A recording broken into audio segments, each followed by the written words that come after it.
What up? What up? What up? Ibn Webb, Quran, and some here.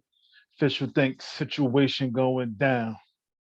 Essex County all dead ditching here. Smile a little bit because got one of my former little league teammates. Wow, this is years. This is years ago. Um, Garland, Daron, Thornton. Like I said, I'm ecstatic to have him on. So just to catch up with him, just see how he been, how he, life's treating him, what have you.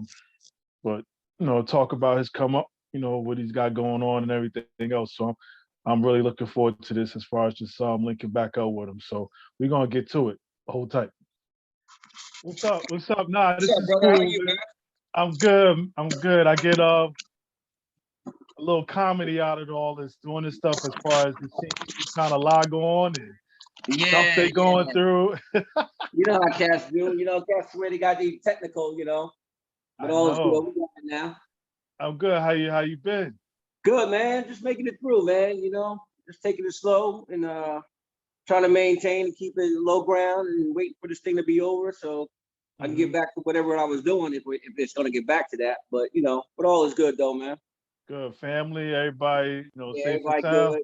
Yeah. I got my son. My son is 16. He'll be 17 next week. Wow. Driving and getting them ready, that manhood stuff. Wifey's good. Wifey doing her thing. So, yeah, man, all's good over here. You? Yeah, likewise, man. We holding it down, doing what we got to do, making adjustments as we go. I hear that, man. I hear that. Yeah. Man, this is a pleasure. I mean, I was excited all day to catch up with you, man. Like I said, I know it's been a minute, as far as actually talking and what have you. I think last time I saw you, unfortunately, it was at Anthony's funeral, Anthony's wake. Yeah, man. Yeah. Yeah. Yeah, that was a tough one, man. Anthony was a good dude, bro. And Yeah. unfortunately, we lost him on that. And but yeah, that's why I made it a point. We gotta talk more. I mean, I always cherished our relationship. Like we don't have to see each other every day, but the love is always the same and always there. So Yes. it's good for stuff like this because in a busy day we could just holler at each other in a minute. So I promise going forward, man, definitely. Okay. Oh, I got that recorded. So all right. So we'll hold you to it. Absolutely do that, man. I got our picture in my office, man. I look at it every day, man. What picture is it? Giants. When we was on the Giants. Yeah, we all had the dudes up there. Yeah. I look at it every day live. Yup. Yeah. Speaking of the Giants and all this, well, you were born in Montclair, or were you born and raised? Was that Mountainside Hospital or something like that? Yeah, Mountainside. Yep. I was born on the Glen Ridge side. I was technically like everybody else was born on the Glen Ridge side because that's where the baby ward was. So you could be born in Montclair, but and when you came in the hospital, you was on the Glen Ridge side. So technically, your birth certificate says Glen Ridge. Okay. Interesting. I never knew that. Okay. Yeah. Okay. Yeah. I never knew. And then it was a hospital. Was there one on Harrison Avenue too? Yeah, there was a community hospital. That was like a small community hospital over there across the street from Mission Wayne. Yes. And then there was an older one. There was one over there on Washington Street off of Elm Street, St. Vincent's. There was another one over there. That's where a Bullock School is right now. It's a little elementary school over there now. Okay. Yeah. Now, I should know this. Any siblings? No. Actually, what I'm talking about, man. Yeah, I got two older sisters. Okay. Okay. Yeah, my two older sisters, I was lucky, I had like three mothers, I had my sisters watching over me going on. I'm the only boy and I'm the youngest. So but they was a couple years ahead of me, a good number of years ahead of me. But yeah, they kept me grounded all through childhood and stuff. Still do now too. Yeah. Now, what part of Montclair you grew up in? I was off of Grove Street, right off of Grove and Glen Ridge Avenue, right across from the Chano's funeral home. Okay. Yes. Between Claremont and Glen Ridge Avenue. So I was like, I guess that's third ward or second ward. I don't know what the wards were. But right around the corner from on Pine Street and all that, like 2 blocks up. So I was on the main drag there, and we had a nice little neighborhood over there, man. Yeah. Now you had no choice but to get thrust into all these sports and all this stuff. Well, growing up then, it wasn't much going on like it is now. I mean, there was activities, so you was in the neighborhood playing on the streets. And every time a season came up, you was like, yo, what you doing? Oh, I'm playing football. I'm going to play basketball. So you just, whatever everybody was doing, that's what you went and did, And I was the type, I wanted to play everything. So, every season I was like, Mom, I want to do football, I did basketball, baseball, bowling. I mean, anything you name it, I did it, you Yeah. know, you know. Yeah. And then because grammar school being on that side, you went where? I actually went to Bradford, Bradford. Okay. Bradford, which is on the north end. And, old school, the story is that to defeat the segregation, if you went to school on the south end of town or the north end, you went to school in the north end. So I went to Bradford, then I went to Mount Hebron, which is now Hmm. Buzz Aldrin. And then a Okay. lot of kids, but I mean, it was like a magnet. You could actually have a choice. I actually wanted to go to Hillside like everybody else, but my mom wasn't having that because all my boys are at Hillside. She was like, "Nah, I need to send you, keep it straight." So I was always on the north end up there. Okay. And it's Yeah, interesting that before I left my class, I went to Nishawane. Then from Nishawane, I went to Watchung. yeah. I was up. I took that hike out there to Watchung, and then I left middle of fifth grade or what have you. Did so now I remember Brantford, Mount Hebron, all that stuff. Yeah, so like that's what I'm saying. It's like a magnet. So like your parents actually had a choice to where to send you. Hmm. So you could have went to Hillside, which is more like the gifted and talented, and they claim Watchung and Edgemont with more educational, stuff like that. That was basically how. Was it more educational if I was Yeah, there? I had some things going on. yeah, I had exactly. some, yeah, I had some things going on. Yeah, So we learned that years later. Years later, we didn't know that going yeah, in. yeah. And then obviously recreate. So I mean, you mentioned playing around the way and getting into stuff here. What's the first time you played like an organized sport? Back then sports didn't, in the mid '80s, sports didn't really start to like fourth or fifth grade. Hmm. Not like now. Like now, you can start in kindergarten to find a certain sport. But yeah, about fifth grade was the first time I started playing. I played football, played Cobras. In fourth grade, played baseball. Fourth grade. That's basically about the age I started all my sports. Hmm. Played basketball for St. Paul's Church. Same You did thing. you did play for St. Paul's? Yeah, I played for St. Paul's. I played for like 3, 4 years. Yep. Okay. Yep. Yeah, yeah. So we all took our turns doing that. And, like I said, man, I tried to play everything. Yeah.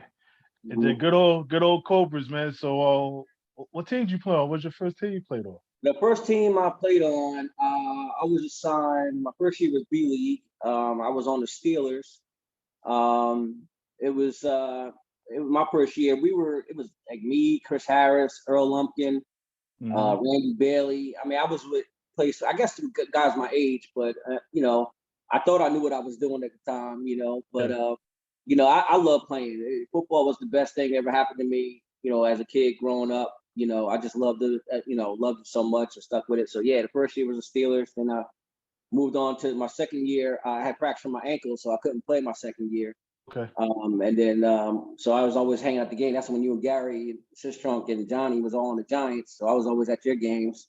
Yes. And Yes. then finally I was able to be on the lean team with you guys when I was in seventh grade and played Hmm. there. And that was probably by far, besides my high school year, that was like my best year. But I had the most fun that year.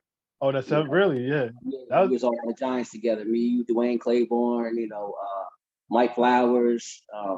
talk about running backs on that team. Oh, Woo! and you know what? Back then, like every team was so stacked. I don't know how they always picked a team when they did a draft or anything like that, Yeah. but like, Oh, they you was had fighting up in there. They was fighting up in Mr. Finney's house. They had to be. they had like a draft or I something. said no, no. I'm sure it was like a draft, but I said they had to almost damn near come to blows, Oh yeah, like yeah, yeah, laying yeah. all of them. Absolutely. It's funny, Lee Martin, who's Lee Muhammad now, he told us back in the day they used to have some dragged out battles, fighting over kids, him, Kenny Riddick. Kenny, Kim yeah. had a stack team. They had Brian Bass, Steve Taylor, and Eric Bowie. And then we had Dwayne Claiborne, Mike Flowers, and Terrence Garrison. Then Steelers, you had Mark Klein, Dwayne Green. I mean, teams were stacked, Kevin Snipes and Roger Terry and all them was on the Patriots. I mean, it was fun. Like Cobras was lit back then. You know, Yeah, it was lit. yeah. And interesting, you don't know this, but you you helped me get my style right probably that year because you had remember we was on a line. You was actually on a Now, line. And you had the Eric Dickinson horse collar too. I remember the picture yeah, you yeah, have that you talking about. And I had some like rinky dink, the regular circular horse you had to collar. roll. You You had to roll roll that roll. roll like Uh-huh. some bullshit. It basically had had always tucked in, but you was just like, yo, you gotta look fresh when you out here. Well, Yeah, I in the think. 80s, I may cut you off, but in the No, 80s, no, that's go what it ahead. was. Eric Yeah, Dickerson was the man in yeah, 83, so yeah, you had to look like him, you know? yeah, yeah, I yeah. remember when we used to get ready for football season, and we used to run the coaches' corners or Murphs to go get our equipment. Hmm. And I begged my mother to spend the extra $30 or $20 to get me the neck roll. You know, I Yeah, know I didn't really needed it, but I just wanted it. So, yeah, but yeah, that was the joint. That was our swag back then, man. yeah. Nah, I think that was the last season, or probably every time I think that went right in the garbage, man. I was just like, nah. Absolutely, Yeah, absolutely. Me too. Me and then too. you wind up playing with Cobra Varsity too, right? Yeah. I went to Cobra The Varsity grade. that year. We had a great team that year. I played with my coach, my crew, Lamont Ponton, Tyrone Crawley, Lenny Watkins, Corey Higgins, George Wood, Mark Klein, Dwayne Green, Dwayne Claiborne, Lamar Burwell. I mean, we were stacked, man. We was 11-0-1, you know, and it was a good time, man. You know, the good thing about that time is like everybody held you accountable, you know. Yes, yes. If you was the wink link, you had to step your game up because if not, you heard it, you know. So you had to find your way, which is what youth sports is about. You know. Definitely. So when you went to Cobra Varsity, you wound up just playing what, corner, or what did you wind Yeah, up? I was in that. I was still trying to figure it out back then. I mean, I could throw the ball a little bit, but we had the great Lamont Fontown in my class, so I just was happy being a backup whenever we had blowouts. But I played like wing back, receiver slash, then I played safety. You know. Hmm. So it was just fun. I just wanted to find my way and find my spot on the team and make sure I had a starting spot so I could contribute every week. Yeah, and it's interesting we talking about Cobra Varsity, man. We gonna put this to an end, man. My squad was the best ever. Oh You boy, know, yeah. So we gonna put that to rest right now. I hear Daryl talk all the time. Daryl Williams, man. They dub every day. He don't at least once a week he lets me know that. He's like, I was like, I don't know, man. That I sound don't know like if they could have messed with my squad, man. I mean, we was legit too. We was 11-1, but Mr. Penny, God rest him, he wouldn't take us down to Florida, man. We was too good. Our team was a little bit of loose cannon. He was like, yeah, we ain't going. I think we was the only team that never went in the history of COVID, I think. yeah, and I think it'd be a conversation if you get rid of that tie for y'all. I mean, like I said, yeah, get rid of that tie. Then if we gotta keep George, Corey, and actually Kev too. We gotta keep them. I know Yeah, they went there a little early with you guys, a great yeah. early. They But was yeah, up there with us. Yep. yeah. They was up there with us. And it's interesting. Even you talk about Pond, I know I forgot who I was talking to one time. I don't know, this might have been years ago. It's one of those things even with Pond here. It was just kind of like he's on a team. He's the quarterback. It was like no ifs, ands, or buts. Go find another position. So Absolutely. yeah, when you from day one, like pretty much from day one. Coming up through Cobras, he could just do anything. I mean, it seemed like he could throw the ball 100 yards, no problem. I mean, I know Yeah, I'm exaggerating, but nobody threw it further than him. yeah, And yeah, he could catch a ball at receiver. He could run the ball. I mean, it wasn't nothing that he couldn't do. He wasn't like the aggressive tackler, but he'll tackle if he had to. But he just had that aura about him, and then that yeah, respect. And it's always a joke, like ongoing joke is like we got to high school, man. It was like he was just like the automatic leader. Like I mean, he would come in the room, and no matter what you was doing, everybody just shut up. And yeah, he was just that dude. He had that swag, and he's still like that. You see him, he's still the same pomp, man. yeah. So And it yeah, was just Pop was interesting. that dude. I know I'm jumping around just because we're talking about him, and Mhm. again, I mean no harm. No harm to Jason here, or what's his name, Schneider, whatever. But I remember they tried to have that little thing his junior year or senior. I'm like, this is a joke. Yeah, I mean, I know that's your teammate, that's your guy, but when I saw like the papers and all that, they just like this I mean, I know he wanted to bounce in and go into Bloomfield. I'm like, yeah, whatever. mhm. Like this is like, Yeah, yeah. like, yeah, but I know you gotta write papers and this and that. But yeah, when they tried to like put him head up with him, I was like, yeah, this is a joke. Yeah, I mean, everybody knew that. I mean, much respect to Jason. I mean, he was a tough kid. He came on late. He didn't play with us in Cobra, so it wasn't like they battled all year. It was just when we got to high school. Hmm. And I mean, there was just no comparison. I mean, it was just like, and I respect Jay, I mean, unfortunately, I know he didn't want to bounce, but he wanted to play, Wanted to play, right? he wanted to play, and we, I understood that. I mean, it was a little resentment from him a little bit, and first game of the season, we ended up playing Right. Boonville, and That's what I was Jason was talking about. quarterback Yeah, for us. yeah, yeah. But that was an intense game because that's what the whole focus on. So, but I tell you, man, I couldn't imagine what he was going through playing against us, man, because everybody was just against him. But our team was just, we had some killers on our team, man. Yeah. But they made it fun. It was fun. It was fun. Nah, definitely. Then even to swing back to even eighth grade, obviously you playing baseball, you doing all this stuff here, man, and obviously there's no doubt in your mind you're going to Montclair High. It's like no Yeah. doubt you're going there. No private schools, no parochial, none of that stuff. You're going to Montclair High. So, this is where my jealousy kicks in because I always wanted to go to Montclair High. Yeah, you were supposed to be with us, man. You definitely was supposed to be with us. I mean, back then I didn't know nothing about a prep school other than Immaculate. Yes, yes. We knew you guys and that was it. But we used to always be like, yo, why you ain't just come with us? We didn't really know nothing about Immaculate, but it was just a lot of good football players over there. I mean, y'all used to be all right over there, same time we were. I mean, we was group 4. I think y'all were group 1 or 2. Parochial. We was a smaller one, parochial B. Yeah. We was parochial B. But y'all had all players. I mean, it was like we would win and y'all would win. We would win and y'all would win. So it was always competitive, And of course, y'all had all the females. Y'all had all the girls over there. I won't say Montclair held it down. You just probably got tired. You probably just got tired seeing them all the time. That's what that was. Yeah. So nah. It was some things over there. Some things over there. Yeah. But like I said, man, I just I just try to take full advantage of what Montclair offered, man. Montclair offered everything, and we were fortunate to live in a community that had so much going on at that time that whatever you wanted to play, you could do. So you get there knowing you're going to do you have to just go duels pretty much in all the sports as far as playing freshmen and then because back then too, I know Montclair being a bigger school had some of the sports they had like a sophomore team too, didn't they? Yeah, we had all that when we had a freshman, sophomore team, and JV team. We had all 4 levels. Yeah. It was crazy. I mean, it was a lot of cats playing, and I remember the freshman year we had like 65 kids on the team. Ooh.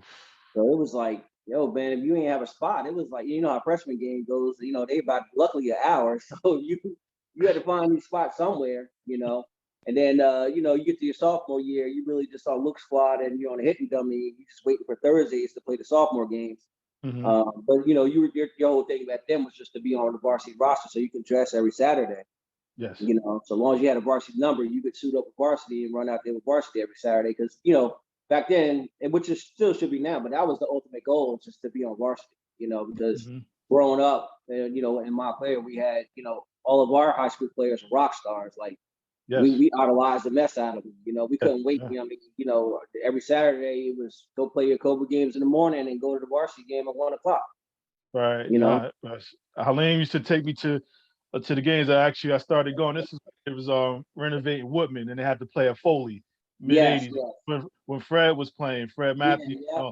This one it all just kind of kicked in for me as far as just Montclair, just what it was about and everything. And to this day, I still hate Union High School. Yeah, absolutely.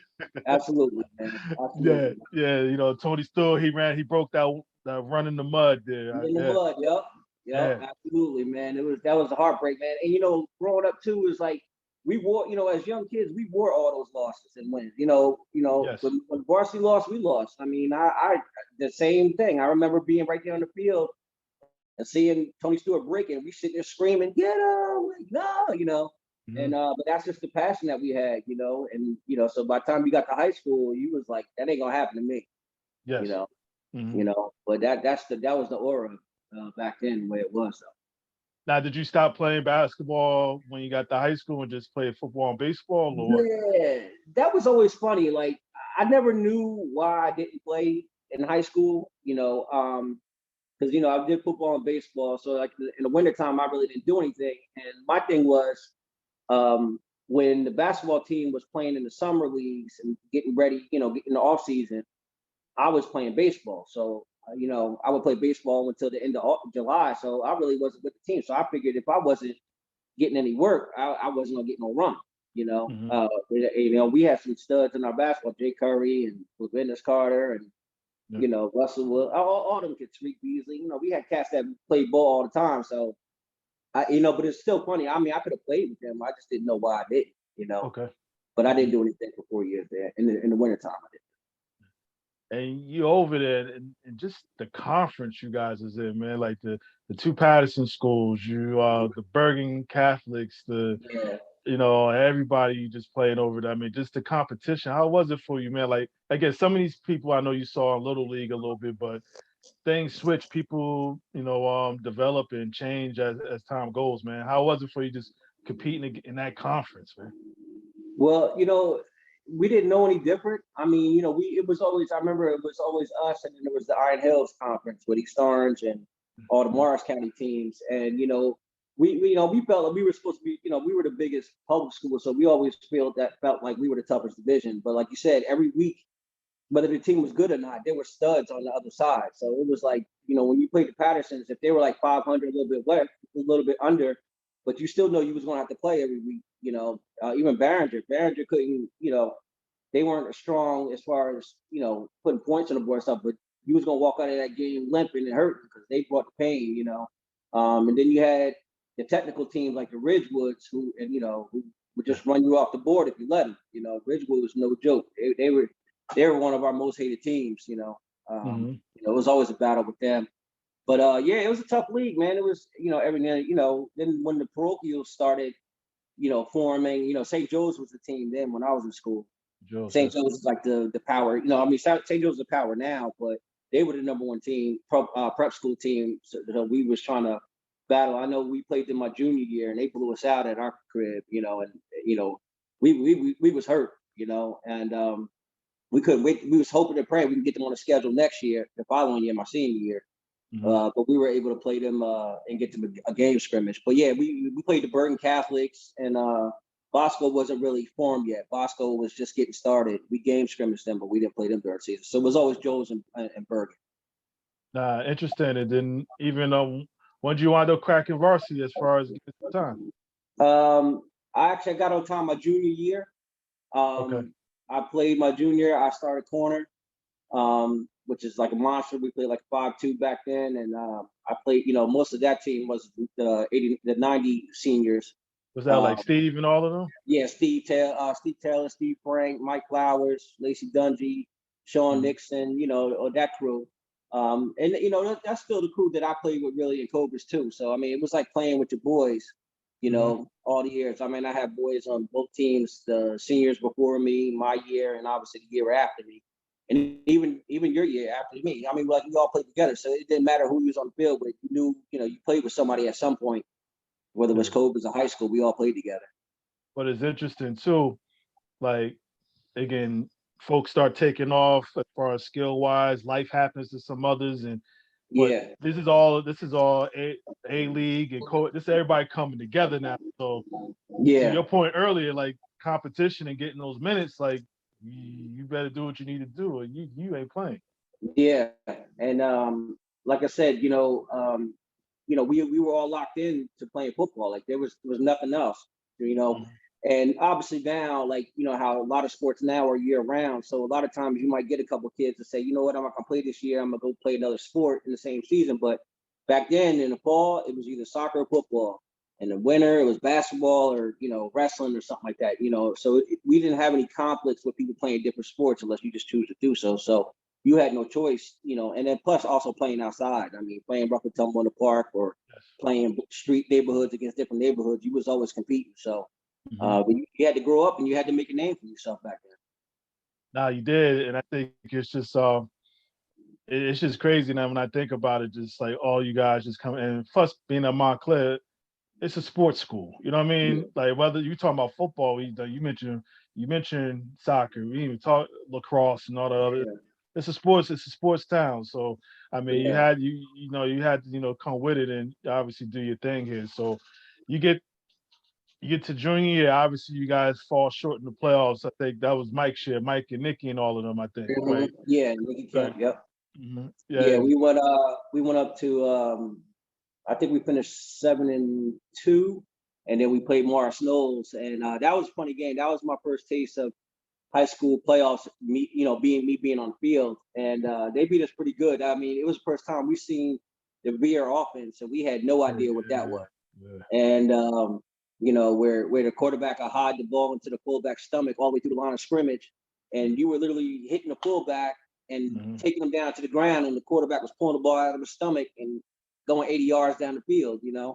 And they blew us out our junior year up there in Morris Knolls, and they beat us 18-0. And that was the first hurt, because that was my boys. I didn't want them going out. I was, as a junior, I was trying to do my best to help them get to the championship game, because that's what it was about. And I played too, but that was the main thing of doing that. So that hurt. That loss hurt. Yeah. But coming back that next year, I mean, did you have a sense it was going to be special, just with everybody? I mean, or y'all just played, and as the things grew, that's when things start coming around? Like, hey, this is special here. Yeah, we just made a pact in the off season. Like we, the thing is, we took everything to heart. Okay. Any loss that we had or any kind of beat we had, we took to heart. And we were close in it. Like, locker rooms were crazy. Like, you got your chin checked a lot in your locker room. If one day you be boys with somebody and you fighting them 2 days later. But then on game day, it was like all love. It's our family. So that's what I meant by holding people accountable. And that's what made us grow tighter. So we come into our off season, and like I was telling you, my junior year when we lost to St. Joe's, and we begged Coach Davies to get St. Joe's on our schedule, but the best he could do was a game scrimmage. And we were getting ready to start our season, and I remember we were sick as a dog. We all got the flu that week, and the whole 80% of the team was sick, and so Davies was like, "Yo, you guys don't come to school, we can't play," and everybody just did what they could to make sure to get to school just to play in the game scrimmage against Joe's. And I mean, we beat the brakes off of them, So I think that game scrimmage right there set the tone, and then going into the first game like we talked about earlier against Bloomfield, and Bloomfield was tough back then. It Jermaine and all them. Was it Jermaine? Man, let me tell you, and I know I'm jumping in there, but Jermaine Johnson, he's still my man for today. Like, that kid was probably the best kid I've ever played against. And I still say that to this day. He hates when I say that to him, but I was real. Like, that dude, I wish he could have been with us. But, he had moves, man. He was tough. He ran hard. I mean, he killed us. He ran for 100-something yards against us, and it was a tough game, man. We won by 8 points or something like that. And it was a very physical and spirited game. Like I said, Schneider was the quarterback of the other, of the Bloomfield, and Paulo Vecchio was the coach of Bloomfield. So he was. I think they ran. They used to run like that power eye. They came right at you. They old school Penn State, So it was a lot. It was fun back then. It was a lot of talking between Martha and Bloomfield. It wasn't like no cupcake games, with us back then. And so from that game on, we just started rolling. Yeah.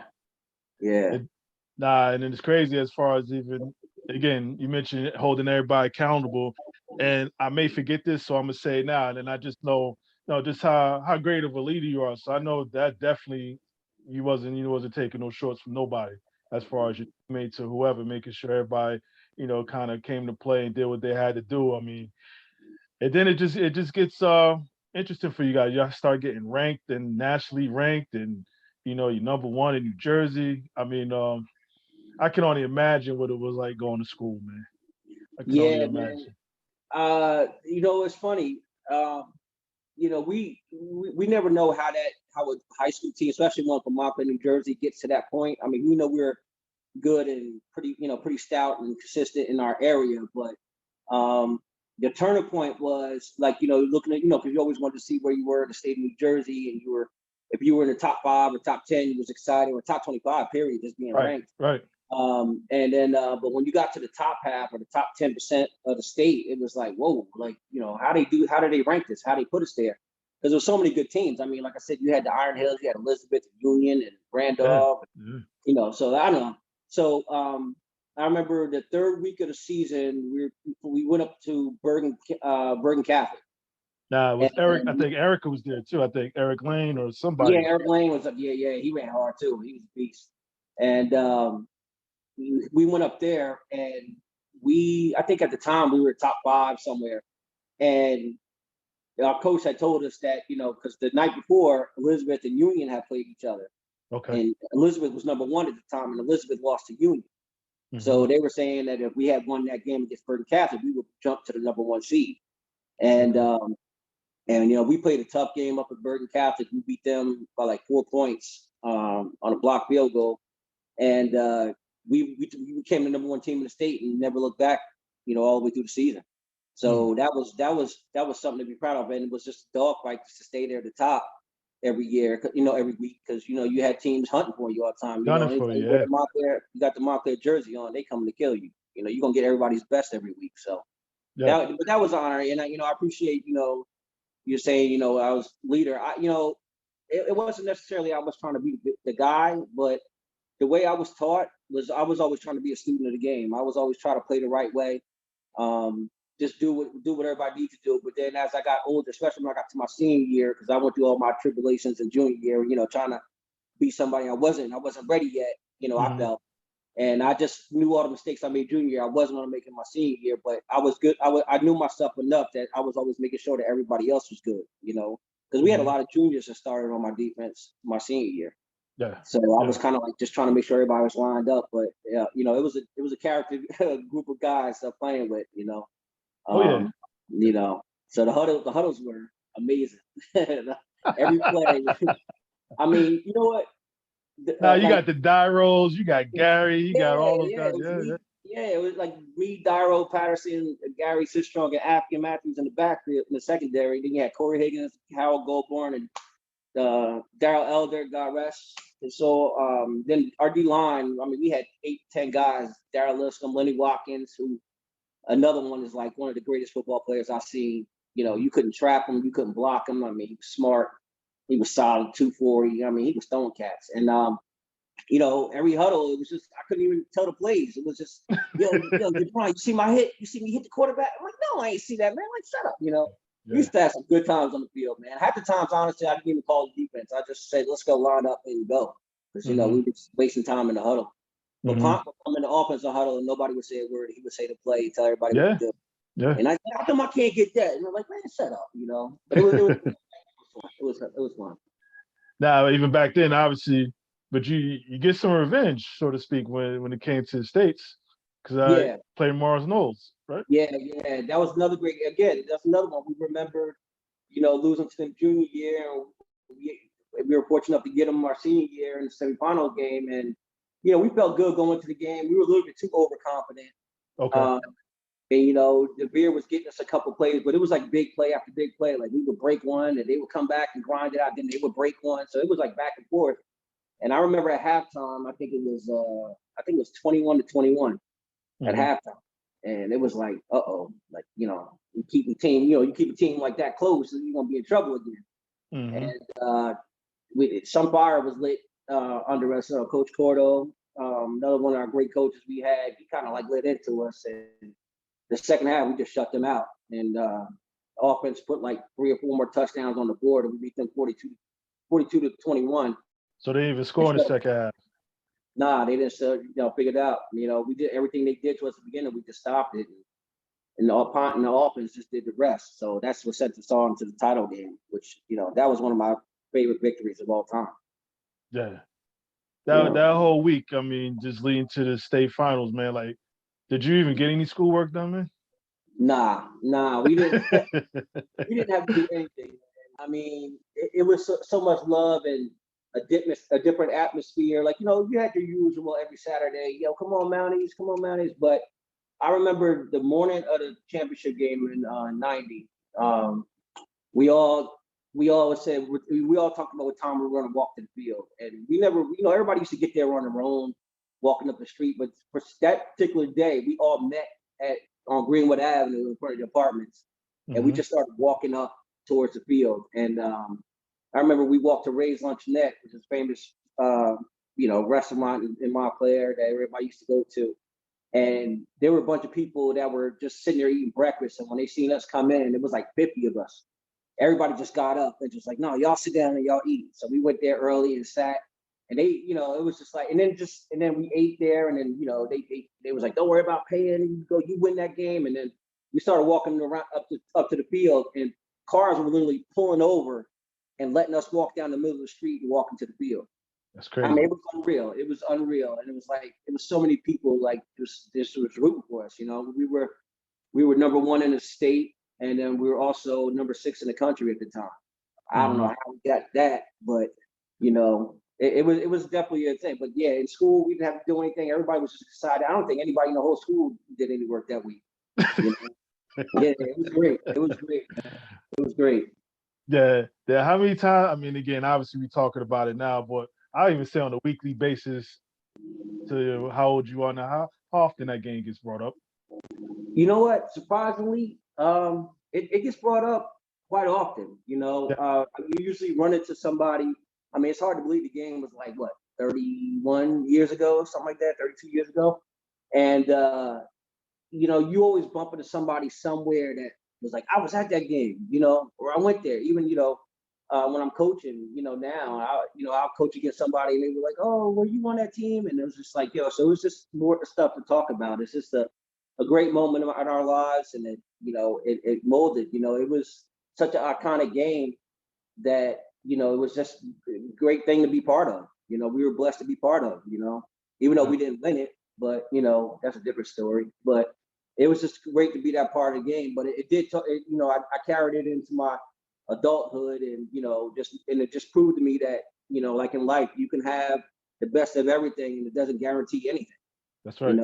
You know, you can have the money, you can have all this, but if you don't do that one little extra thing, you're not going to find, you know, you're not going to get it again. And that was a teaching lesson. That's what I took from the game, you know, 32 years ago, and I just been carrying it on my everyday life and trying to share that with other people as well. You think you guys are overconfident going in? You mentioned the number 6 ranking in the country, number 1 in the state. You think like, all right, we in this little streak they got. Let's get this chip. We're gonna be the best football team ever in Montclair. Oh, absolutely. That was always the goal. I mean, like I said, you know, we were always trying to be better than the teams that were before us. I mean, like you said, you had the 85 squad, the 64 squad of Montclair. You know, you always had somebody telling you how good those teams were. The 83 squad, you know, you had Cornish McDonald's, Jeff Mills, you know, Aubrey Lewis. Like you had all these Giants icons. It's like, man, like, and you just wanted to be up there with them. You know, you wasn't probably going to be over them, but you just wanted to be at that level to do that. And you just fought hard to just to try to do that, you know. So it was just a iconic thing. And, you know, like I said, we didn't think that we didn't really know much about Randolph. You know, Randolph had the streak. They were actually a Group 3 school, and they were from Iron Hills. And because they had the streak, I think they didn't lose a game for like 3 or 4 years, and they moved them into Group 4, into our bracket for the playoffs. And they happened to beat Union the week before. When we beat Marcello's, they beat Union 6-0. But we were bigger than them at every position by like 30, 40 pounds. I mean, we were overconfident. We just like, they can't play with us. We don't know nothing about them. But, you know, we respected them, but they wasn't going to beat us. You know, nobody could beat us. I mean, we had like, at 11 games or 12 games, I think we got like 7 shutouts. You know, we were beating people up. You know, we felt so confident going to that game. You know, and it was just like, I remember, you know, doing warm-ups, and we were coming out the field house, and they said it was like 15,000 people at Woodman. I still is amazed like how they got 15,000 people in that field. Right. You know, and I remember coming out, and it was like an NFL game. It was like you couldn't even see the field when you came out. I was gonna ask you, how was it? That's crazy. Yeah, it was nerve-wracking. It was like it made the 100-yard field look like it was only like 50 yards. It just made the field look so small. And just to hear people yelling and screaming during warm-ups, it was like you didn't even, you know, you weren't really focused on what you were doing. You were just looking at the crowd the whole time, like, yo, this many people came to see us. This is crazy. But they had the winning streak. They were number 2 in the state. We were number 1. We were number 6 in the country. I mean, it was a lot going on in that game. Yeah. You know? So yeah, that atmosphere. I mean, again, it had to be nuts, man. It had to be nuts. I mean, there were people up on the buildings. They couldn't get in the game. The cops they didn't let people in the game, so people was climbing fences, sitting on top of houses. It was something. It was something. It was something. I still look at I got a picture of it in my office, and you can still see the people. It's just like, and you know, the only other times you saw pictures like that is like when Aubrey Lewis played for the Mounties back then. You know, back in, I think, in the 40s, I think he played, or 50s. And it was the same way. They used to all come see him play. It was like that. So, It is probably one of those. I mean, like a lot of games, but obviously this was a little different. But once the clock goes, the kickoff goes, and you just get that first little contact, it's football. It's yeah, football yeah, after that. yeah. And that's what it was, man. It was like, you know, you were so programmed to set out on your mission to do what you got to do, and we were focused. You know, we were focused, and that was it. And like I said, we just wanted to get after it as soon as the first play. And it was the funny thing and the greatest thing about sports is, like, you learn a lot about yourself. And like I was saying earlier, you think you're better than what you are, and then it just takes it takes one or two people that want it more that lines up in front of you. Mm-hmm. And I remember they got the ball first, and they just walked right down the field on us like it was nothing. Yeah. And we were all in shock. Like, we were fighting each other, because nobody ever did that to us, And that's when we woke up. That's when we were like, this is a different game. This is gonna be different. Yeah. Then obviously the outcome and all that other stuff. And I know they got the picture of you diving for the field goal, whatever, goal kicked or what have you. I mean, you probably seen that a million times. You probably got it somewhere stashed in the house too, I'm sure. Yeah, but I mean, and I think just afterwards though, man, I mean, again, we talking 30 plus years later, but if you could just remember, like, talk about being deflated. I mean, I told Jason this. I was just like, I didn't even play with y'all. I felt like I lost. Mm-hmm. You know what I mean? Because I didn't even go to the game because I was like, they're going to win. I mean, I'll be happy for them. Really? Everything. So, no, I didn't even go. I didn't go because I was like, yeah, they're going to win. So I had no reason for me. And plus, to be on TV later, I'll just watch how bad, But yeah, so I could, just for just morale and moving forward, the rest of that year for you. I mean, I won't even say the next week, but I'm sure that just had an impact on you. I'd take it, or even the guys. Yeah, it took us a couple of weeks, if not longer. Some it took longer. It took a couple of weeks, just to try to. We were still 2 weeks after the season. We were still trying to figure out what happened.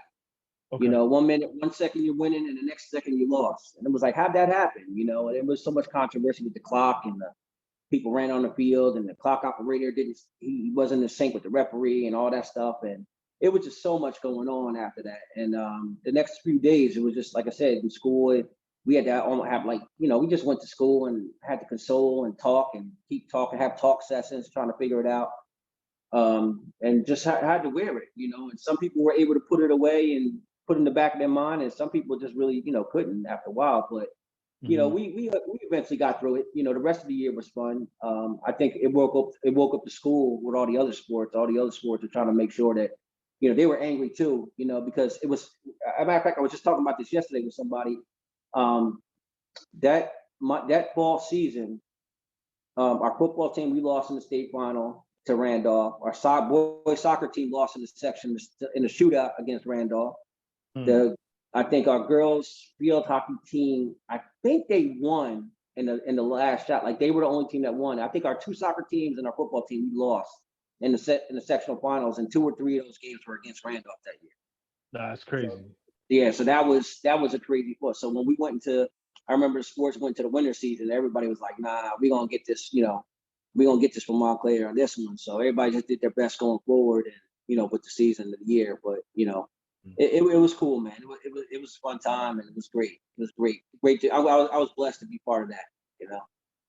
Now, correct me if I'm wrong on this one. A few years later, Derek, he wins and beats Randolph, doesn't he?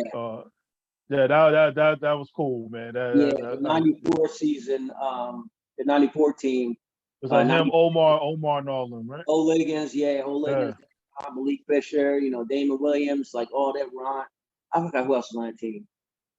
They all went up to Randolph and they beat Randolph, and I remember Pomp was like, yo, I'm gonna win this for y'all. This is my brother, and I'm gonna win this for y'all. And we were like, I mean, of course we wanted that, but we was trying to, I know for us, the group that I was with, we wanted to encourage them, like, y'all, this is y'all gotta get this, Right. But we all a family, we had our time and stuff like that. But I was so proud of them, or the Mounties winning at that time, especially against Randolph, to get them back. That was a good win. So I was cool with that, I was cool with that. I just couldn't take another loss.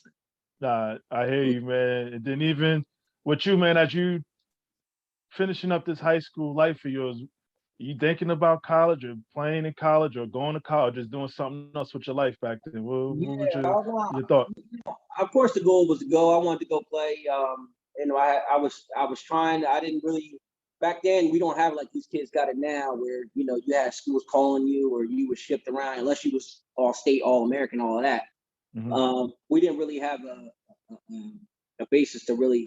All right, we're gonna send you here, send you there. So, but then I finally did my little tour, and I was picking some schools to go to. I was looking to go to out of state, go to North Carolina and play down there. But a lot of things, some things didn't work out, and then I was living. I stayed home and helped my mom's out. Hmm. 'Cause it was me and my mom. My father passed when I was a sophomore, so it was like me and my mom at the crib, and so I had to go get a job and stuff like that. So I didn't go to school for that. I just took a couple classes here and there, and I just started working. Hmm. And obviously, you should still stay invested in Montclair here because you started developing some things. Montclair Cobras ultimately then become the only show in town. Yeah, yeah. How'd that come about? Well, I was really just fortunate to fall into position, by the grace of God, and a lot of the people in Montclair is like the community, where you had mentors looking out for you, and stuff like that, and so I was able to get into Montclair Township in the recreation department, Hmm. and I fell into a position where I'm at now, where I'm activities coordinator, and I'm actually running all the programs that I used to play in. Okay. So I've been blessed I've been there about 29 years and running programs to try to come up with different ideas. So you always just had Cobras was the mainstay in Montclair. That's what we all did. And so you had that going, and you operate with the other sports and stuff like that. So you're just falling into as a Montclarian, or whatever you want to call it, as a longtime Montclair resident. You just wanted to keep the tradition going of what's there, and so I just try to follow the same format. Then as the times go on, you try to build more and add more programs, more different stuff, and try to get a feel what everybody wanted. So but I just tried to keep the Montclair tradition going, with the things and stuff like that. So we're still trying to do it now. What you see the difference? Any difference with the kids these days versus back when you was a kid? Oh, very different. Our times are very different now. Well, the kids are more distracted now. There's a lot more things going on, and you know, back then it was like your mom wanted you or your dad wanted you to do something to add structure to you, and add some structure to your life and stay positive, stay off the streets and stuff like that. The Hmm. the beauty, the beauty was going back when our childhood. The beauty was that all of our coaches, were our mentors were police officers or firemen or people that was in town. So even when you was on the street acting up, your coaches were snatching you up Hmm. and putting you back online. And you never want to disappoint your coaches. So if you were doing something you weren't supposed to do on the street, he was like, "Oh, they go Coach Ib." You're like, "Don't let Coach Ib. What's up, Coach Ib?" And you like, what's Chief, what you doing? Daron, what you doing? So we Hmm. had that thing going forward. So you always so right now we're still trying to do that right now because the kids just don't know. They don't grow up saying I'm going to play football, I'm going to play basketball. They just want to like whatever you put them into. You Hmm. know. So you're just like now you're just trying to figure out what the kids like. It's a different time though. It's different. How's Montclair different these days? Montclair's changed dramatically. It's not the same Montclair. A lot of people don't like change. I think change is good. The town changed dramatically, demographics and with everything now. So a lot of people that live there now, they really don't have a sense of what Montclair used to be. Okay. Because a lot of the families that were there moved out. Hmm. So all these big businesses started coming in, and all the different people coming in. So now a lot of things change now. So a lot of programs or things that you try to do that was the same back then, you have to reteach it to everyone. So that's in the stages that we're in now. So you got to say, hey, this is what we're doing. This is the way it used to be. We're going to kind of try to do this how it used to be, but we also want to do what works right now, because what you did back then is not working now. So you got to kind of switch it up and go forward with the times that are going on right now. Nah, definitely. And it's interesting with Montclair, just to divide here, because sometimes people forget there's Upper Montclair, and then Yeah, is obviously the South End is everything. I mean, just the social economic differences. People who don't sometimes don't realize it's a huge gap. It's a yeah, huge gap as far as the difference there. Yeah, and you know what? Growing up though, you know, and I know in my years, and a little bit before me, and I mean, you know, you can get people that was a little, you know, before a little bit before me, and even after me. There was never a sense of the haves and the have-nots. You know, Hmm. I mean, the people. If you lived in the South End and you were hanging out in the Upper Montclair, nobody said, "What are you doing up here?" Or you know, Right. you didn't feel out of place. You know, it was Montclair, even though there was different zip codes, but you didn't get that sense of feel that you didn't belong. You know, because you know a lot of kids in South End were always in the upper end, and there was kids in the upper end that came down towards the middle of the or South End, and there's a lot of kids that live in the upper end went to school at Glenfield in the South End. Yes. So you know you had that mixture, you know, but we didn't. I didn't experience anything like that. So we were all one. It was all one melting pot. We went to different homes, but growing up in the high school was always the same. It didn't matter if you were black, white, red, or green. You were all the same people. We didn't have any racial issues or nothing like that. You know. Is it still the same in that Yeah, regards? yeah, I think it still is. I think it still is. It's you know, I don't get many things. You know, you know, it's enough going on in this world, man. We don't need to bring that where you know in the township or where it is now. But I think it's still of a sense of community. But there's so many new people that they're trying to figure out what you know what the town is about. So you know, you have some of us that just been around and trying to let them know how it is or how it used to be. Hmm. And then, like I said, you're just kind of trying to incorporate the new stuff that's going on now. So that's what's going on right now. So you just, you know, we're just trying to reconfigure everything that what's going on right now. Yeah. No, definitely, definitely. And then even with the sports thing, like, what is sports giving you that stuck with you to this day? Obviously, I know you were working in the being over recreations. You're still involved in it. So, like, what is it giving you? Like, this keeps you going and like that sticks with you to this day. Well, the best part about it for me, it keeps you young. I mean, I'm always on the field. You know, I always got to be. Hmm. I'm usually the one that's out there, like trying to get the kids motivated, trying to get adults motivated. You know, now, like I said before, you used to have parents or adults who wanted to be out there coaching. But now the way the life is now, a lot of people, especially in Montclair, a lot of people don't have time to coach. So Hmm. you're reaching further to try to get people just to, you know, give the kids something on the field. So, but you're also teaching somebody, you know, because everybody didn't play sports, and I understand that, but Right. you know, you got to teach somebody who has the time that want to coach, but has no idea what the sport's about. So I have to try to start them slow and you know bring them along and train them and get them certified and get them comfortable dealing with different types of people and different situations and dealing with kids and stuff like that. So it's a lot going on. It's a lot, you know, and then you network. Obviously, you know, all the different communities around the state. We all communicate with each other because we all got the same issues, you Good. know, so that helps out a lot. You know, a lot of time we form a lot of leagues and we'll call it the next town, like, hey, are you guys running this program? And you know, I want to bring this down here, and then we do stuff collabing and stuff like that. So it's a lot of resources and a lot of help that we do it if you don't have that activity. But we were fortunate to have our township was one of the towns that had a lot of stuff. So a lot of people call us, you Hmm. know, and the good thing about it, like anything else, there might be a way I do things is different the way you do things, you know, or my resources are different than yours. So you're just trying to you know, incorporate and try to bring everybody up because everybody got the same kids, the same amount of kids. You know, it doesn't matter. You know, you're just trying to get the kids out of, you know, especially now, get them out of the house, off the computers, and actually back into the parks. You know, that's the real struggle. You know, Hmm. it's trying to get, you know, kids. You ride past parks right now, you don't even see kids in the park anymore. You know, Yeah. you Yeah. just trying to recreate leagues and just getting the kids outside playing again. You know, it's tough. It's tough getting them out. You know. And Montclair is so big too. I mean, Mhm. yeah, covers Yeah, a lot of ground.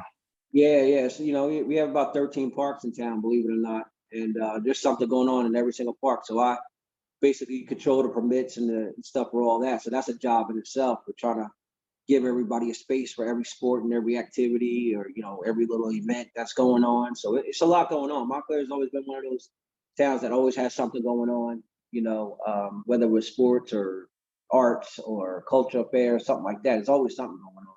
Yeah. So No, great, definitely, definitely. great place to live. Yeah. Have you ever left Montclair as far as lived anywhere else? Yeah, well, I haven't lived in Montclair in shoot, it might be like 40, almost 30 something years. I haven't been in Montclair. I've always worked there, but Worked. um, Okay.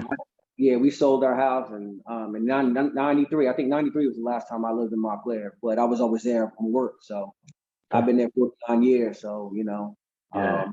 yeah, it's a long time being there. But but living in different places, you saw how different it is outside of that, and some stuff you take and you bring it back to there, or vice versa. You bring stuff from Montclair that you knew and stuff like that, and do stuff like that. So, but that's pretty much, you just every day you live and learn more things. You can't be an old soul thinking that you know everything. You got to keep learning different things. That's right. That's how, I mean, you stay fresh, you evolve, you grow, and you don't Yeah. get stale then. Nah, I couldn't agree more. Nah, Yeah, I that's couldn't. what I said. Change is good. I mean, a lot of people don't like change, but I don't mind it. As long as it's for the better, the greater good. Yes, yes. Yeah. Mind if I throw you on the spot a little bit, man? Nah, man, what's up, man? Cool. Random stuff here, some stuff not so random here, man. So, Parkway or the Turnpike? Which one? As far What? as far as driving, what do you prefer? Turnpike.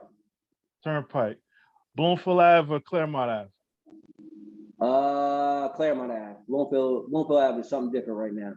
Mhm. Speaking of that, The Office or Cuban Pete's? Tell you the truth, I've only been to Cuban Pizza about twice. It is good and stuff like Mhm. that. Office was a spot. The Office was a spot too. I think I'm an old head. I like the Office. Okay. You went there, you saw somebody you knew. Crazy Rhythms or Diamond? Crazy Rhythms.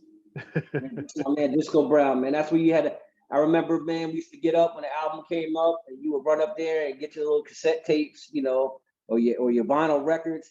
That's Yeah. how old I am, But I remember everybody saving their money up, running up there to go get that, Mhm. whatever tape, whoever was hot at that time, Yeah, Run DMC yeah. tapes or the Run Mhm. DMC. I don't know. Like I said, date myself, 83, 85, in the 80s, Curtis Blow, whoever, Crazy Rhythms was a spot. Yeah.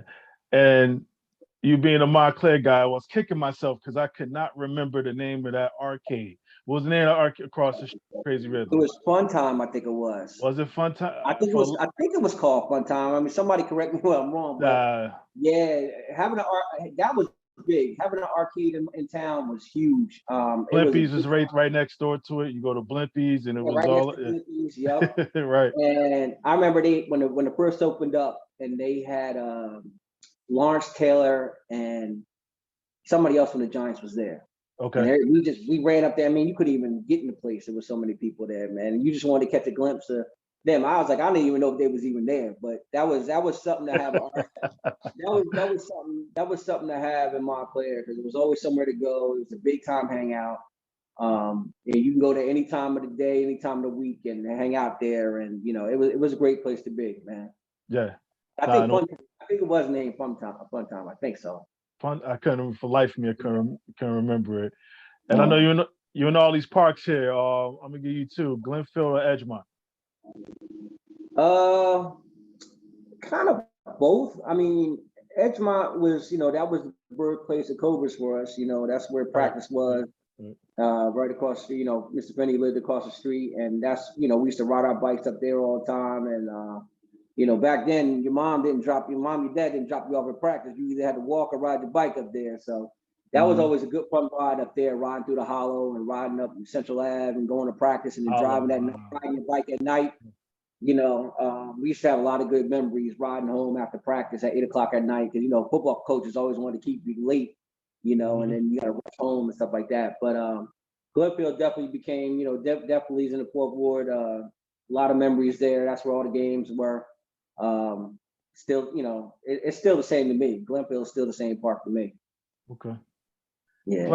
Claridge or Wellmont? I actually was a Claridge guy. I went to the Really? Wellmont. Yeah, I didn't go to Oh, Wellmont you too get much. a little bougie on us. You use Claridge. Yeah, you know what? I don't know what happened. I mean, if I did go in town, I ended up going there. I mean, I used to always hang out with my boys who lived next door to me, and his mom always wanted to go there, so I was always going with them. I Okay. didn't really hang out too much at the Belmont, but Clara, yeah. So I was a little bougie on that part. uh, Montclair Bulldogs or Montclair Cobras? Both. Okay. That's we still trying to work trying to go through the history of it right now. Long history, we still trying to work together and bring it on to one. I mean, for years we had enough kids for both programs, but now with the numbers dropping in football and stuff like that, we're just trying to work together. I mean, I still support them. I started the Bulldogs, just to offer something different in town. I mean, we took the kids that were smaller and less experienced and just try to develop them and let the more advanced kids go to Cobras, and that's the way we operated for years. So people were always trying to put the two programs together, but I'm never going to do that. It's a Montclair program, so whenever Cobras was at a game somewhere, where it was out of state, whatever, I was there, and vice versa. I mean, like I said, it's a Montclair thing. It's like we'll get it together at some point. But yeah, it was no about it. We do cheerleading and the little kids on our side, and Cobras does more of the advanced kids and tougher kids, at levels and stuff like that, higher levels, I should say. Yeah. So, but yeah, but still Montclair though. Did you and again, obviously to your point earlier as far as change, that was one change, and I'm sure folks wasn't happy when you trying to start that, thinking you was trying to take down, Cobras. I'm assuming, I could be completely wrong. Yeah, no, it got that. See, like I said, what happened was when Mr. Finney didn't want to, when Cobras, we had the A League and B League, which were the in-town program, and then you had the one varsity team. And then years ago, Mr. Finney didn't want to do the in-town program anymore, so he handed that over to recreation. Got you. Okay. So we took that, used the same format, and we did an in-town league. We had an in-town league for like 12 years, 15 years. It was great. And then when our town league level, like when our kids I guess around the time in the early 2000s, the township started changing at that point. So less kids were actually playing football. So I didn't have enough kids to run an in-town program anymore. So that's when I went into Pop Warner. So I just took all the kids who really didn't play anymore, whoever couldn't make it at the Cobra level, I took them in and was at more of the instructional program. And that's how the two became what they were. So Cobra, so then I took over the cheerleaders, I took over flag, and I ran all football from like 7 years old up to like 12. And occasionally I would have 8th grade, and that's what happened. And that's why the two teams were there. It wasn't necessarily one to take over the other, but I just took one group of kids and they took another group of kids, and that's the way it was. We used to have like 400 kids playing football every year in Montclair, so it was easy. Wow. I had 200, they had 200, or something like that. So, but then the numbers started shrinking, and now we're looking at each other like, yo, we got to do something, and we'll get it together at some point. Yeah. Hopefully this year. Nah, definitely. Are you a power guy as far as watching Power, the TV show? Yeah. I you know what? I take that back. The first series I was, not now, not so much now. Okay. I'm more The Wire and Snowfall right now. I mean, Wire is my all-time favorite, but Snowfall is my show right now. Serious? Nah, that's definitely serious. I'm back. Nah, definitely. Football or baseball? That's a tough one for me, believe it or not. I mean, I'm diehard football for sure, but I thought I was a little bit better at baseball myself. But I love them both, man. I can't put either one of them down. I mean, if I had to choose, I probably would choose football, but I love baseball to death. But baseball was my second sport, my close second. Can you still hit a curve? I like to think I can. I know I can still throw one every now and then, but yeah, man, we used to have some good times, and that was the beauty of it too. Like, in the fall, the winter and the fall, you have football, and I had my football people, and then baseball season would come. I would have my baseball guys. Yeah. Me, Daryl Williams, Jason Curry, Marlon Nash, and we had our good times on the field. We had some stories with baseball too, and it's just like it was just another thing to do. You try to hit a curveball, and you try to throw one, and your arm is hurting. It's good times, man. But yeah, baseball is one of my loves too. You umpire. You took a crack at it. Yeah. I've been umpiring since about '93. I've been umpiring now for like 30, almost 25 years. I do high school now. I do high school baseball and softball. I've been doing that for the past 10, 12 years. Wow. So I coached baseball for about 20 plus years. I still coach football now. Hmm. I'm in my 17th year at the high school, and I did little league baseball for like 20 years. So Mm. like I said, I got the job that I have, I love to death. It's great. I got time, to help mold and develop kids and teach kids life lessons, teach what was taught to me. Hmm. Uh, it's like you grow up. You don't, when you're a kid, you don't really. Some kids know what they want, and some don't. But you have an idea what you might be good at, and then God just put you in a way. Sometimes just put you in a place of here. This is what you know, and you Hmm. learn as you go. But I loved every minute what I've done. Coaching on both sides, football and baseball. It's the best job. Nah, most definitely, most definitely. Best game you ever played in your life, any sport, Uh, no matter what the level was, any sport. obviously, obviously, high school was my senior year. The championship game with Randolph was just at the top. But I also did have one game in the summer league. I was playing baseball and I was pitching, and I pitched a two-hitter, Yeah, and I went like 10 innings against Livingston, and that was going into my senior year. That was actually right before the football season.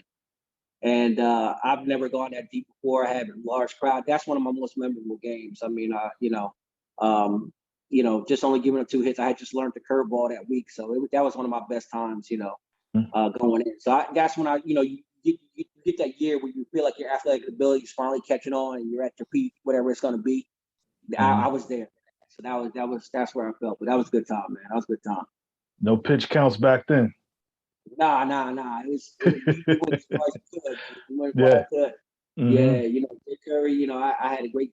Jay Curry was a beast out in the outfit. He was good in all three sports: basketball, football, and baseball. I mean, Jay Curry, when he could hit the ball, he could catch the ball. I mean, he saved a lot of home runs from me too. So it was Yeah. good. It was good. That best team you ever been on? Any Best, sport, whatever. best team I've been on definitely was my senior year of football. That Best was that team. was my that was my best team because we were friends on and off the field.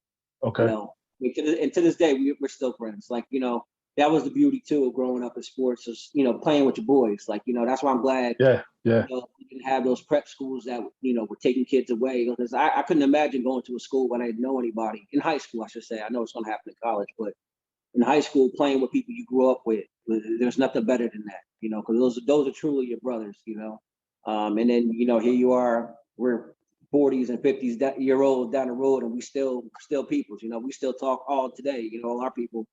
All of us that are still here, we still talk with each other every day. So that's the beauty of it. Interesting. And let me just ask, since you brought it up, being around obviously sports and obviously in town, the town leagues, these parochials and prep schools, you see these folks sniffing around throughout the years. Yeah. They well, of course, they always want to come and get mom player kids. Right. That's why I asked Yeah, they always want to do that. I mean, we were fortunate to have our little run the last 10 years, 11 years at the high school. Keeping our kids home you. and Hmm. doing that. And and again, I get it too. People go to prep schools for different reasons. Whether it's academic or parents may have a feeling for it. You don't get, but you don't want to start recruiting kids in high school. I think that's crazy. You Yeah. know, Yeah. you sitting there begging for your own kids to stay home. So we've been fortunate. We lost a few kids over the years, here and there, but not like a lot of these schools are getting raped from it, and that's unfortunate. Mhm. And it's like saying that you can win anywhere as long as you stay, you make it happen. You don't have to go to the best thing smoking, to try to be something. Mhm. And you want to play. You don't want to go somewhere and then nobody knows you. And if you don't make the starting lineup, you're never going to get on the field. You know, Yeah. I'd rather be at home, with my boys playing, and we could be 500 or less, but as long as we on the field playing with each other, that's what I'd rather have. Hmm. Hmm. I want to know everybody I win or lose with. Yeah. Nah, Yeah. definitely. Nah, definitely. What top five football players from Mount Lehigh ever? Ooh, that's You're tough. you're five. My five. Well, my number one, I would say Quintus McDonald in my time. Hmm. Um, one of my favorites was James Boo Overby. He was a tailback for high school in the 80s. My boy Lenny Watkins played with me, graduated with me, all state. And actually, Khalif Urban, who graduated 2011. Electric, man. He's electric, man. That kid was so special. It was a pleasure watching him play every week. I mean, I remember he played for me. He started out with us when he was in I think 3rd or 4th grade. And he was the most terrified kid you ever want to know. Like he was scared. And but when he started gaining confidence over the year, by the time he got to high school, he was like, I'm that dude. And it was like every week, it was like, man, the stuff that this kid did, he got better as the weeks went on. So, and I don't even think he really knew what he was doing until he got to his senior year, but to watch him every week was something special. Yeah. And, probably another one too would be Daniel Webb. Danny Webb graduated a couple in 2017. Another great tailback was on the same line of Khalif Urban. I mean, both of these guys both had like over 70, 85 touchdowns in their career. But like I said, there was so many different ones. But those would be my top 5 up top of the dome right now. I mean, I apologize if I left anybody out, but folks understand. It's the fun of it too. Yeah. Somebody who should have made it, however you want to define made it. That's a good question. I definitely Lamont Ponton. I think Ponton could have went somewhere and been that guy. I don't know if he would have made it to the pro level, but he could have played. He could have definitely made it. He should have made it to another. He got an opportunity to play on another level. Yeah. He was that special. In my eyes, he was that special. Yeah. And I know that, speaking of Ponton again, I mean, that article came out a couple of years ago, man. I pardon my language, but just trying to shit on him a little bit. Oh man, that was the worst article ever written. I was fortunate to be part of the first 2 articles that came out. Every year they did an anniversary every 10 years, so that you get the reporter to call you. And the first story and the second story were written good, but this one, I think this guy was reaching way too far, and half of the stuff that he even wrote about was false. He took parts of it and ran with it more, and he talked to the wrong people, but it was nothing. He made it seem like we was all on suicide watch afterwards. Right. And I was like, that wasn't what happened, So I didn't like the article. I didn't even want to be part of that. I tried to give everybody else. They called me and I gave everybody else opportunity to be on it, but I didn't like that at all. That was wrong. That made it was not a good article at all. Yeah, nah, definitely, man. And we all have our ups and downs in life, man. But don't make it seem like like this man just like fell off the face of the earth, and I'm just like, come on. Yeah. That's that's what hurt everybody more than anybody else, because Pop was cool with everybody. He was the same guy. He's still the same guy now. Like he never got high and never got low. It was just always just like he was just that dude. So that was wrong. That was wrong. Yeah. Now, because every time I saw him or whatever the kid, man, he always had that cool bop with him, everything, man. Yeah. You still see him. You see him on the street now. You see him. He still do the same thing. Do the same way. What up? Just keep going, it's just good to see him. It's just good to see him, and when I see him, Yeah. Who's in your time? I know we talked about some of the Montclair guys, and you can step away from a little bit. Best football player, high school football player you've seen? Man, just Montclair. I mean, you can step away from him. You can step away. No, I definitely would do a Montclair guy. Yeah, I mean, like I said, much respect to the people I've seen or coached against or played against or seen before, but Quintus McDonald was hard to get around. I mean, he was a grown man in high school, and he did everything: tailback, kicker, linebacker. There was nothing that he didn't do, and he was definitely my idol when I was growing up. So I would definitely have to put him. That was first person I knew that was an All-American. I didn't even know what All-American was in high school. Right. because we only just focus on the state, but he was in the country. So, Right. yeah, somebody from Montclair made it to the country, best in the country. So, Yeah. for me, Yeah. that's what it definitely was. Cool. Yeah. Best part about being Daron Thornton. Best part is just being who I am today. Mhm. Being a married man and a father. Being somebody who loves his community and loves the people he's around, and try to put a smile on everybody's face if he could. Mhm. And just live life and be happy. The thing is, you don't know how long you're gonna be here, so you try to make every day your best and go hard every day and enjoy every moment and and don't have time for no crap, man. I just live Mhm. life. That's the best part for me. I Mhm. don't. Nah, definitely, man. Well, book on your life, man. What would you call it? Ooh, you hitting hard questions, man. Sheesh. Um, I don't know. I don't know. That's a good question, bro. I don't know if that'll be. I don't know. I think I might have to get somebody else's name, man. I would. I don't. I wouldn't know Last- what. I wouldn't know. Um, Mhm. I mean, I tell you, Abel, like a lot of stuff, I don't worry. I'm not the type that really care about what people say. Or Mhm. judge. So I don't look for that. I don't know. Okay. That's a good question, man. I don't know. If I could answer that, man. No, fair enough. Fair enough. What at this age in your life, as far as what advice would you give that 17, 18-year-old senior Daron? What advice would you give him? Um, just always keep. Number one is always keep God first. A lot of times we go through life and we're trying to figure out every day, no matter how old you are or whatever, you're just trying to figure out what's the right decisions, and just find your faith, whatever it is, Mhm. and trust that. And you always make the right decisions if you do that. Yeah. So I try to, coaching at the high school or coaching with the kids, just always respect your elders. It looks like in society we got away from that a lot.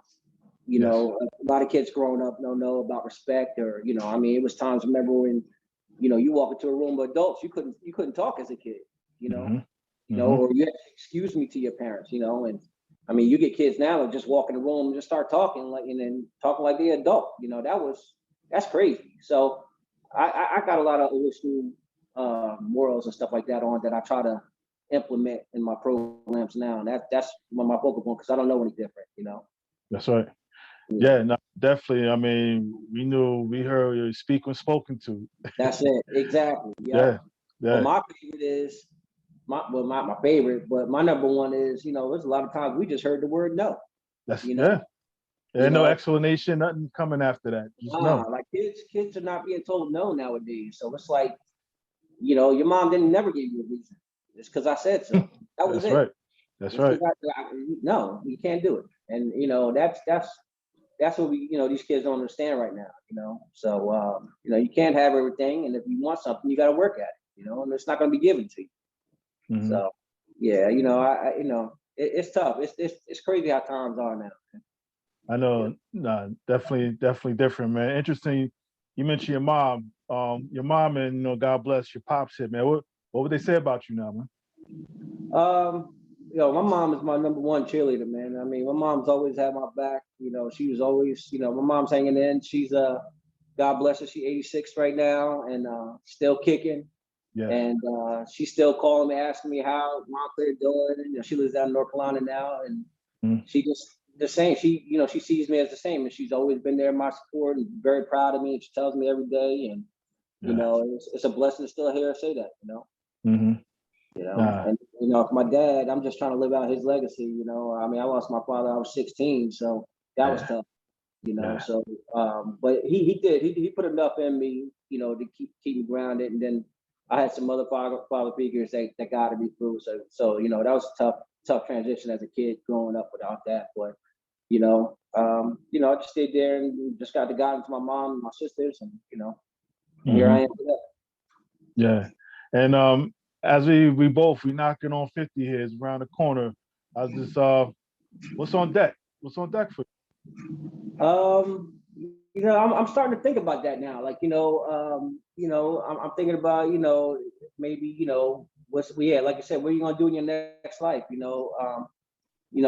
Retire, maybe from the job and go do something else just to change up. And, my main focus now is family, is always been, trying to make sure that my son is on his way and get settled, and my wife and everything like that. So we just trying to focus forward with that right now. That's my life right now. Yeah, you said he just got his license. Next week, he's supposed to go for it. So You got some keys. You got some keys for him when he passed. not yet, man. It's gonna be a minute. It's gonna be a minute. I mean, I'm gonna do old school like my parents, but we got ours, man. Just make sure you got your wheels, your wings under you first before you go out on your own. Yes. But yeah, I'll take care of him. But he's good. I've been blessed with a great son, and he does well. And I'm trying to make sure he got everything he needs so he can get on his way. Right. Nah, Daron, man, this was special for me, man, to catch you. You mean, I know you're ripping and running and everything else, man. But like I said, thank you. And I just us, obviously running around, whether it was trying to figure out the super crunch or whatever the case may be back, just trying to just figure life out, man, and have an opportunity to watch you just throughout too, man. Like, it's been a pleasure.